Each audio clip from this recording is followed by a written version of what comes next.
Auditoria.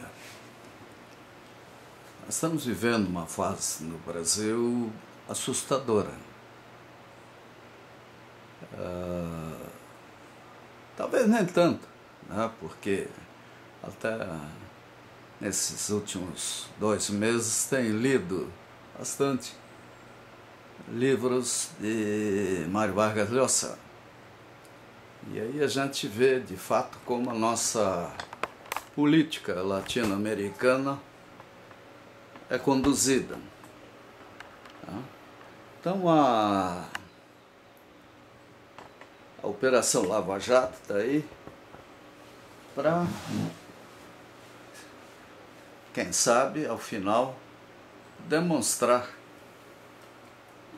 inúmeros gráficos em como tudo acontece, o que é assustador até, porque o povo brasileiro, mais uma vez,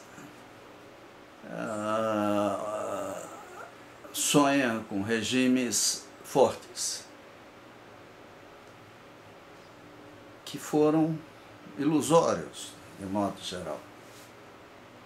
Não foi a falta de democracia que fez o que o Brasil é hoje. Aliás, foi a falta, né? Enquanto outros países exercitavam a liberdade, exercitavam a justiça, exercitavam a tecnologia, cresceram, nós demoramos a deslanchar. Talvez agora, diante da perspectiva de racionamentos absurdos, que eram previsíveis, afinal, o que mais se ouve falar é em mudanças climáticas, então ninguém pode alegar ignorância. Nós, de fato, tivemos tempo para mudar muita coisa. Não mudamos, né? Ficamos sonhando com fantasias. E essas fantasias até naturais, porque o nosso povo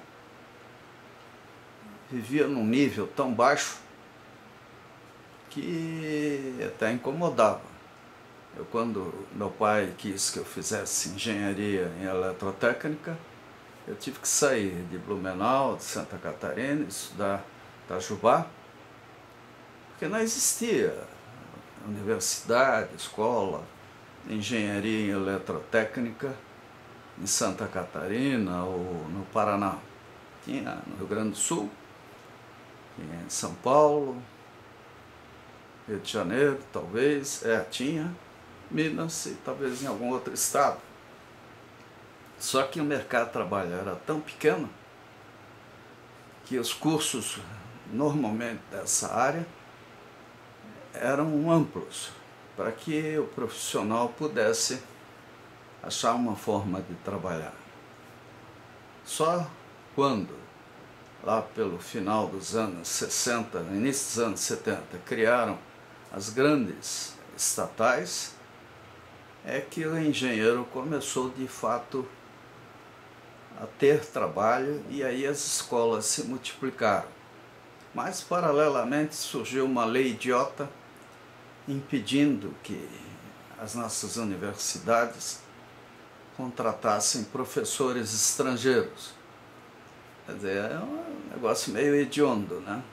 Como é que, num cenário de falta de profissionais, você iria desprezar o conhecimento, a cultura do mundo lá fora, num momento extremamente propício, até após a Segunda Guerra Mundial, todas aquelas guerras, medo da Terceira Guerra Mundial.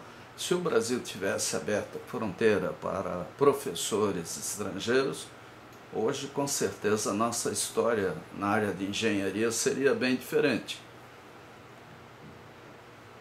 E agora, né? Nós estamos tendo, devido à perspectiva de racionamentos, e da crise, do déficit Brasil, né, por causa da falta de água, problema da Argentina e outros, a própria Rússia, grandes importadores brasileiros, nós estamos com déficit em conta, né? Então os impostos começam a subir de maneira estratosférica, normalmente em cima daqueles que não podem escapar, o assalariado. E, né, tarifaços absurdos. Né? Absurdos porque mal auditados. O que aconteceu com o setor elétrico exatamente?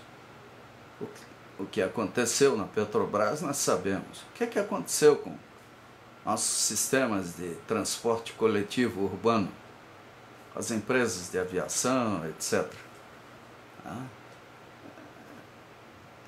Má gerência, incompetência, desonestidade, o que houve? Nós não temos boas empresas de auditoria. Isso é muito sério.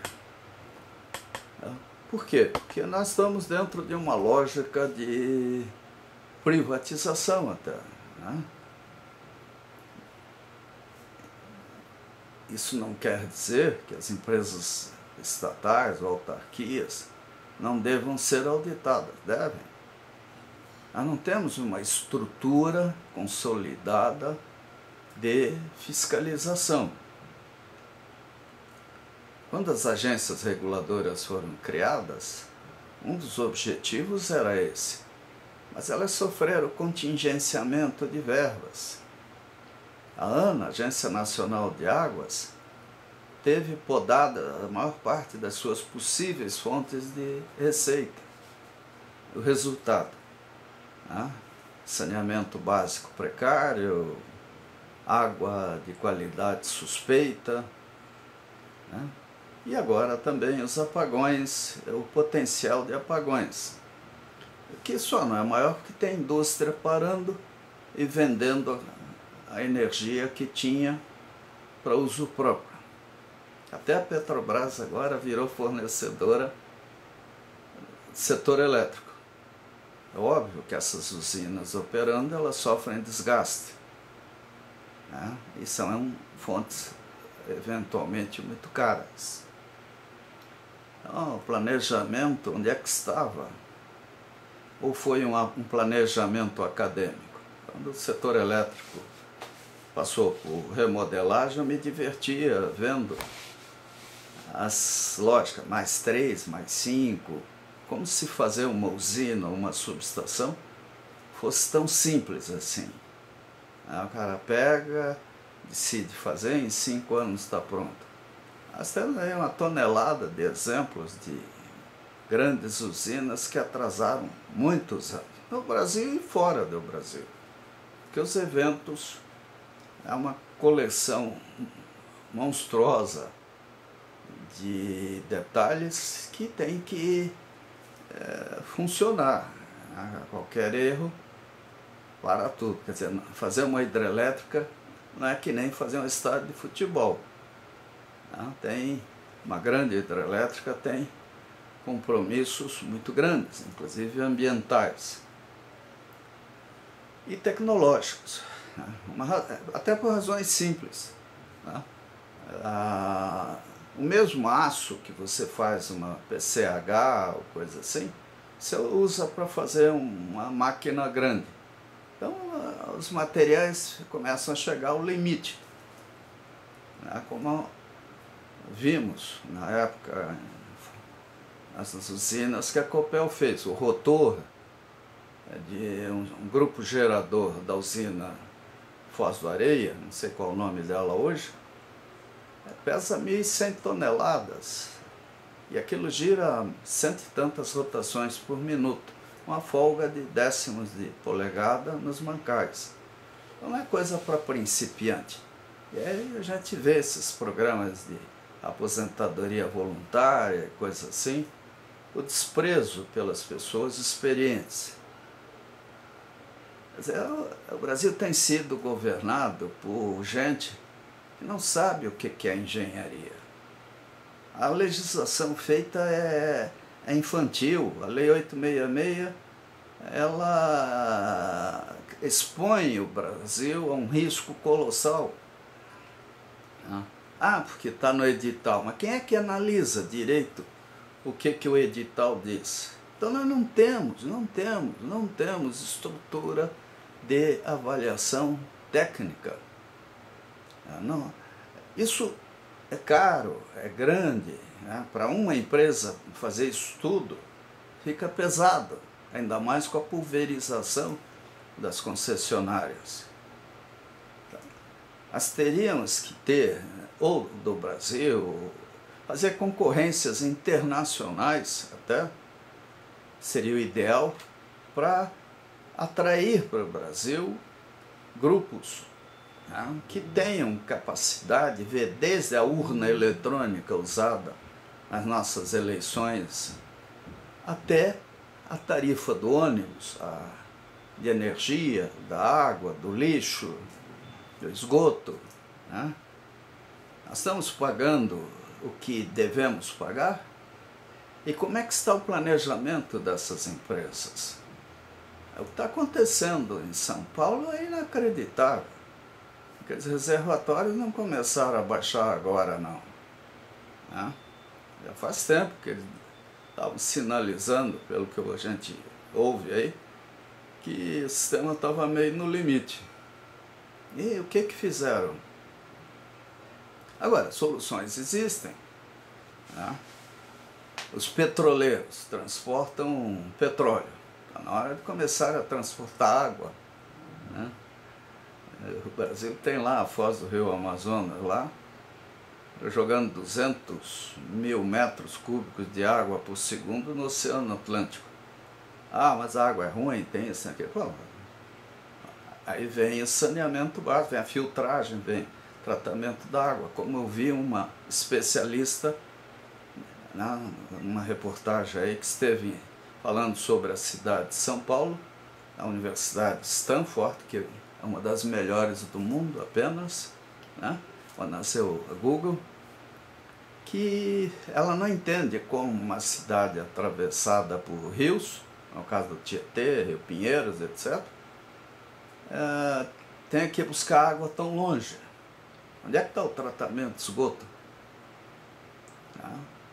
Então nós precisamos, gente, de auditorias bem feitas. É um negócio que a gente faz papel de bobo quando vê nossas autoridades. Que bacana, tem que aumentar 20% a tarifa disso ou daquilo. E aí, quem é que assina embaixo? Quem é que avaliza isso tecnicamente? Qual é a empresa de seguro que poderia dizer, olha, tarifa é tanto porque de fato é tanto, porque ela foi auditada, porque ela tem de fato esse custo, lógico, custo mais uma remuneração pelo serviço, pelos investimentos, etc. Não temos empresas de auditoria e as nossas agências reguladoras não têm estrutura. As nossas universidades têm que ajustar, têm que criar cursos, não de 6 meses, não, mas cursos de longa duração, mostrando o que é confiabilidade, propagação de erro, o que é qualidade, normas técnicas, como é que se mede, como é que se avalia, o que é um sistema, o que compõe o sistema, aferição de elementos, como e o que precisa ser feito para que a gente tenha segurança. O Poder Judiciário tinha que ter juízes preparados para isso, A Polícia Federal, a Polícia Civil, delegacias especializadas, para infelizmente, fazer essa vigilância. Nós pagamos por elas, né? Existem, se não me engano, encargos para isso, né? Não sei se pararam agora ou se retomaram isso. Mas nós temos que acreditar no governo, nós temos que acreditar na democracia, nós temos que acreditar na liberdade. E a única maneira de acreditar é duvidando. A ingenuidade, aceitar as coisas. O ser humano é frágil, né? Poucas pessoas resistem ao encanto do poder, né?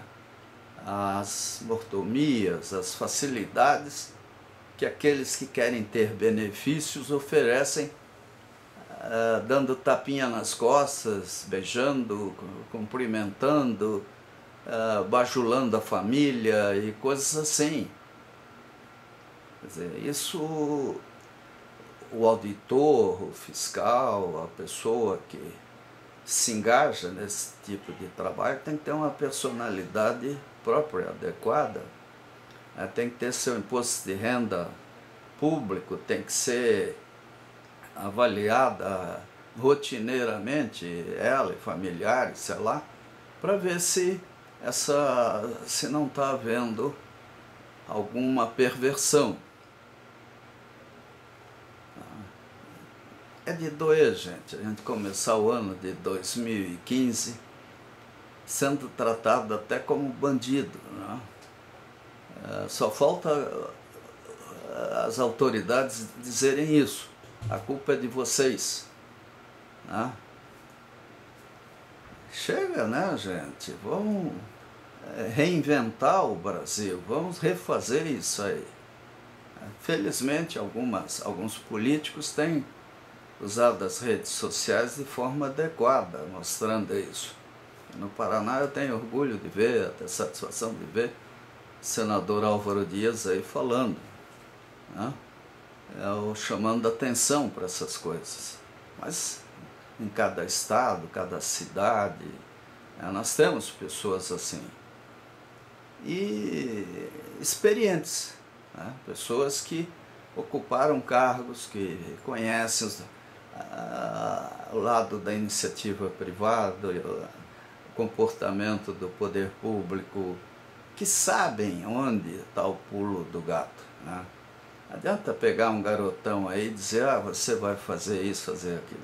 Coitado, tem muito feijão para comer até entender a malícia que existe por trás de todas o que pode existir por trás de toda empresa, inclusive privadas, né? A gente vê empresas privadas quebradas por causa da má gestão. É isso, meus amigos. Vai ser um ano doloroso, o ano de 2015.